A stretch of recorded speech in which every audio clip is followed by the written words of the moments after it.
Kita nak berbicara berkenaan usaha untuk memartabatkan gerakan koperasi di mata dunia. Jadi untuk kita berbicara berkenaan perkara ini dengan lebih lanjut lagi, kita bersama dengan Datuk Dr. Abdul Fattah Abdullah, Presiden Angkasa Merangkap Presiden ASEAN Cooperative Organisation ACO. Assalamualaikum Datuk. Waalaikumsalam warahmatullahi wabarakatuh. Baik Datuk, kita lihat tahun ini merupakan jubili emas penubuhan angkasa dan gerakan koperasi yang juga telah hampir 100 tahun penubuhannya. Jadi apa antara pencapaian terkini yang boleh Datuk kongsikan berkenaan gerakan dan juga penubuhan ini? Okay. Pertama, saya ingin mengambil peluang ini mengucapkan banyak terima kasih kepada Selamat Pagi Malaysia yang beri peluang kepada angkasa yang mewakili gerakan koperasi di negara kita untuk on air ataupun berkudara pada bersiaran pada pagi ini. Dan ini adalah antara strategi yang kita laksanakan untuk memberitahu masyarakat tentang apa yang koperasi buat, peranan koperasi supaya lebih banyak lagi masyarakat akan bersama-sama menggunakan koperasi sebagai platform untuk menjalankan ekonomi, kegiatan ekonomi di negara kita lah. Memang kita tahu koperasi di Malaysia diwujudkan pada tahun 1922. InsyaAllah pada tahun depan kita akan merayakan 100 tahun gerakan koperasi di Malaysia. Dan angkasa sendiri telah diwujudkan pada tahun 1971 dan kita baru saja merayakan. Mana tahun ini tahun yang ke-50. Jadi ini sepanjang tahun ini kita telah pun merayakan sambutan jubili emas angkasa lah. Jadi bila bercakap soal pencapaian, kita tidak boleh nafikan dalam tempoh 50 tahun angkasa, 100 tahun gerakan koperasi, kita lihat koperasi telah berkembang daripada kosong ataupun daripada mula 1 tahun 1922 sekarang ni kita ada 14,600 lebih gerakan koperasi. Saya percaya hujung tahun ni kita mungkin akan capai 14,700 ataupun hampir 15,000 buah gerakan koperasi.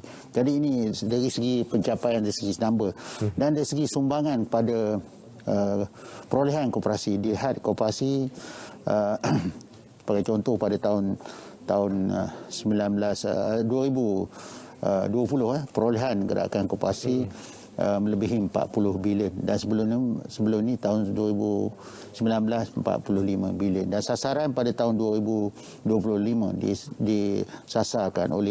diletakkan KPI oleh pihak kerajaan sebanyak 60 bilion.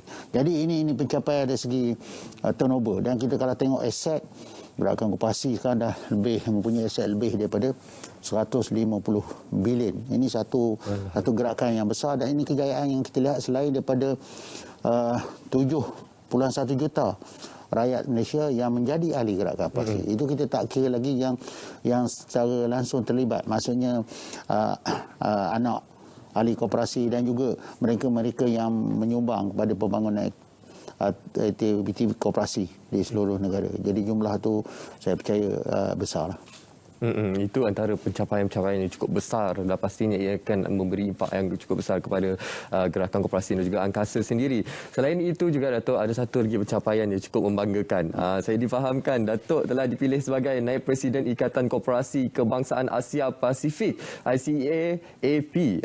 Jadi mungkin Datuk boleh kongsikan apa antara signifikan melalui pemilihan ini dan bagaimana ianya mampu memberi impak kepada gerakan angkasa koperasi dan juga angkasa, Datuk. Ya, saya terima kasih kerana kejayaan ini adalah bukan kejayaan saya secara peribadi tetapi ada kejayaan negara Malaysia. Orang melihat Malaysia ni sebagai satu buah di antara banyak-banyak koperasi APEC di dunia ini yang banyak memainkan peranan dan menyumbang pada pembangunan gerakan koperasi bukan sahaja di Malaysia tapi juga di peringkat antarabangsa. Ini terbukti dengan pemilihan saya sebagai Naib Presiden ICAAP. Untuk di dunia ini kita ada 110 buah negara yang menubuhkan, yang bergabung di bawah ICA antarabangsa, iaitu International Cooperative Alliance peringkat global. Jadi Malaysia memang mempunyai satu kerusi di peringkat ICA Global yang diwakili oleh Datuk Kamarudin Ismail. Dan dia di peringkat global dia akan dibagi pula diagihkan mengikut pembagian ini mengikut region. Jadi ICAP ni, Asia Pasifik adalah merupakan satu region selain daripada Afrika, selain daripada Amerika dan Eropah. Dia ada 4 region. Jadi untuk region Asia Pasifik ni kita tahu jumlah penduduk dunia ada 7 bilion. Dan di Asia Pasifik region ni kita ada 4.1 bilion. Maknanya lebih daripada separuh penduduk dunia adalah merupakan di region ini. Dan kita ada jumlah 1.5 juta buah koperasi di region ini, di Asia Pasifik, dan Malaysia duduk dalam itu. Dan kalau kita lihat dari segi